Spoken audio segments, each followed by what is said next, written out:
Assalamualaikum warahmatullahi wabarakatuh. Salam sejahtera buat kita semua. Kali ini saya akan menjelaskan tentang sosialisasi kegiatan P5 dengan judul Budayakan Literasi untuk Mengenal Referensi. Ini adalah P5 di tahun ajaran 2024-2025 yang ketiga yang akan dilaksanakan pada bulan Februari.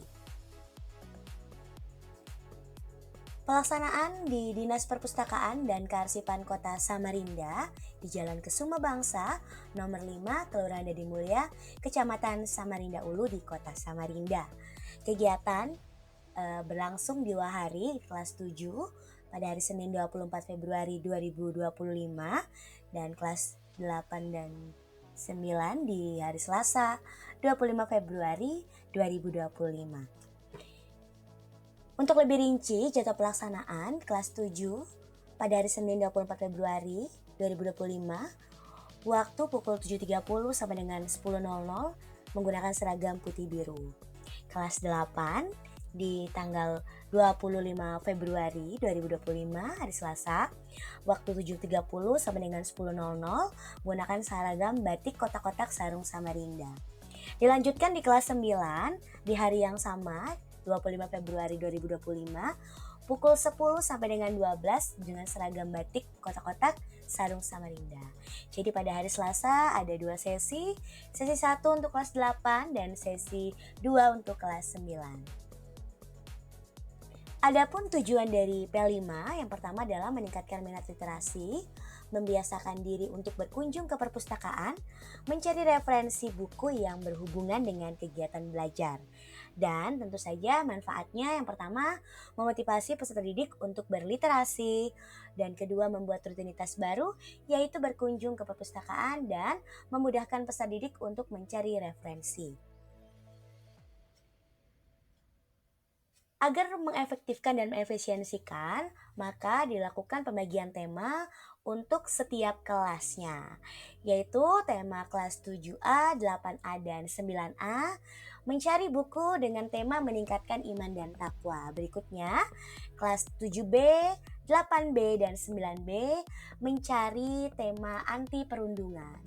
Kelas 7C, 8C, dan 9C dapat mencari tema cara bercocok tanam atau pertanian.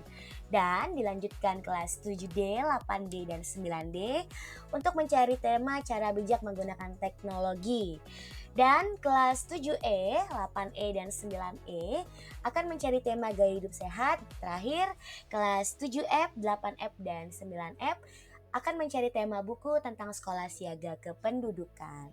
Nah, tema-tema ini bisa kalian cari di rak-rak perpustakaan, bisa kalian cari sesuai dengan tema dan garis besar dari buku yang akan kalian baca. Selanjutnya, yang akan kalian lakukan di perpustakaan Kota Samarinda, yang pertama, kalian akan diberikan pengarahan oleh pustakawan terlebih dahulu. Pustakawan adalah orang yang menjaga perpustakaan. Di sana beliau bisa memberikan informasi, menunjukkan indeks buku dan sebagainya. Lalu kalian mencari buku sesuai tema yang sudah dijelaskan pada slide sebelumnya. Setelah itu kalian akan mengerjakan LKPD secara individu atau mandiri, tidak berkelompok, dan itu sudah ada dijelaskan di lembar kerja peserta didik. Nanti akan saya jelaskan. Nah, langsung saja ini adalah penjelasan dari LKPD. Yang pertama ada sampul covernya, lalu ada petunjuk kerja.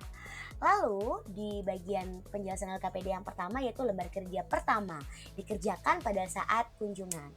Di akhir LKPD nanti akan ada lembar jawaban untuk mengerjakan LKPD yang pertama. Silahkan gunakan sebijak mungkin lembar jawaban tersebut, dan itu ada 1 lembar, kalian bisa mengerjakannya dari bagian depan dan bagian belakang. Yang pertama adalah berdasarkan buku yang telah ditemukan sesuai tema yang sudah ditentukan, istilah daftar identitas buku berikut ini. Jadi kalian nanti diminta untuk mencari buku di perpustakaan sesuai tema yang sudah ditentukan di kelas-kelas kalian. Usahakan berbeda dengan teman. Apabila ketersediaan buku yang bertema sama sedikit, tidak masalah kalau sama. Ingat, apabila ketersediaan bukunya tidak banyak ya. Kemudian isilah identitas buku sesuai dengan apa yang tertera dan kalian lihat pada buku. Kalian pastinya sudah pernah melihat cover buku atau sampul buku, terus identitasnya di baliknya. Biasanya di bagian-bagian awal tuh ada penulis, ada tahun terbit bukunya, terbitan apa, editor, dan sebagainya. Nah, kalian harus jeli tuh melihat identitas buku yang disediakan pada buku yang kalian pilih. Lalu, di bagian kedua, berdasarkan buku yang telah ditemukan sesuai tema yang ditentukan, telaahlah buku tersebut berdasarkan pertanyaan-pertanyaan yang sudah disediakan. Ada 4 pertanyaan. Jawablah sesuai dengan buku yang kalian pilih. Nah, apabila tidak ada sinopsis pada bagian belakang buku, silahkan cari pada Google. Biasanya di bagian belakang buku itu ada sinopsisnya atau ada penjelasan tentang garis besar buku tersebut. Namun, apabila tidak ada, kalian bisa mencari referensinya di Google. Ingat, berusaha terlebih dahulu, jangan menyerah. Jadi jangan langsung tiba-tiba mencari di mesin pintar Google. Kalian juga bisa melihat di bagian bukunya ya. Lalu kalian dipersilakan memberikan penilaian sesuai dengan buku yang dipilih. Karena di bagian 2 di pertanyaan yang D, berdasarkan tampilan buku yang dipilih, berikan penilaianmu. Nah, kalian bisa memberikan penilaian positif dan penilaian negatif. Nah, ingat, penilaian itu harus sesuai dengan apa yang kalian lihat. Nah, berikutnya penjelasan LKPD lembar kerja 2 ini dikerjakan di rumah masing-masing dan dikumpulkan setelah 2 minggu kalian berkunjung. Nah, jadi sembari liburan puasa kalian bisa menghabiskan membaca buku. Nah, di sini kalian carilah buku dan baca buku tersebut sampai tamat. Apabila sudah pernah baca buku sampai tamat dan bukunya termasuk buku yang non fiksi ataupun fiksi kecuali buku paket ya dan komik, kalian boleh mengulas atau meresensi buku yang sudah pernah kalian baca tersebut. Nah, saya sudah menjelaskan bahwa bukunya bebas, boleh fiksi ataupun non-fiksi, tapi bukan buku teks pelajaran ataupun komik ya. Nah, buatlah resensi buku tersebut sesuai format yang sudah saya berikan. Itu ada di bagian halaman selanjutnya. Resensi dapat dikumpulkan dengan tulisan tangan yang rapi pada kertas folio bergaris atau dicetak. Nah, kalau dicetak atau di print out menggunakan kertas A4 atau P4 ya, bukan dengan folio bergaris. Kalau folio bergaris untuk yang menulis tangan. Nah, resensi dapat dibuat menggunakan Canva ataupun berbagai macam aplikasi agar terlihat lebih menarik. Optimalkan kreativitas. Jadi kalian bisa mengeksplor kreativitas kalian. Resensi bisa ditulis atau bisa dilakukan, dibuat di Canva atau di PowerPoint atau di Word. Bahkan kalian tulis pun boleh dengan berbagai cara, bisa warna-warni, pokoknya secantik mungkin. Tapi jangan lupa ya, harus sesuai dengan kaidah referensinya.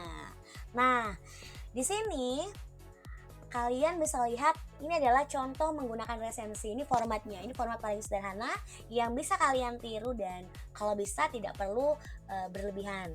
Yang ini jangan lupa potret atau gambar dulu atau gambar sampulnya ya. Potret dulu gambar sampulnya yang kalian buat resensinya. Jadi bagian depan bukunya dipotret, kemudian nanti bisa ditempel kalau menulis tangan atau ditaruh ya, ditaruh di bidangnya. Kalau dia menulis tangan, kalian bisa potret, kalian cetak, baru kalian tempel. Tapi kalau menggunakan print out atau menggunakan aplikasi, langsung saja ditempelkan. Kemudian kalian lihat nih tinjau atau formatnya. Lihat kalian formatnya dengan baik-baik. Di situ sesuaikan. Di situ kemudian kalian tinjau atau review secara jujur. Kalian sudah pernah membaca, makanya diminta untuk membaca sampai tamat karena yang diperlukan adalah resensi adalah tinjauan secara jujur dari kalian. Gunakan bahasa Indonesia yang baik dan benar saat melakukan resensi. Kalau misalkan bukunya banyak menggunakan bahasa asing, itu tidak masalah. Tapi untuk membuat resensinya gunakanlah bahasa Indonesia yang baik dan benar. Dan jangan lupa kaidahnya. Selanjutnya, jujur dalam melakukan resensi. Kalian diminta untuk jujur ya. Jadi tidak bohong atau bagaimana. Kalau bisa jangan menggunakan mesin pencari Google atau AI ya. Kerjakan sendiri dengan menghargai kemampuan kalian. Baik, itu saja penjelasan dari saya.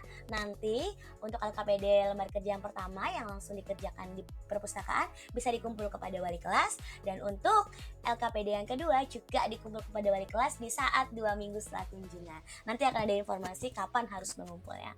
Itu saja yang saya dapat berikan kepada kalian. Selamat P5, semoga sukses dan jangan lupa sering-sering baca buku. Assalamualaikum warahmatullahi wabarakatuh.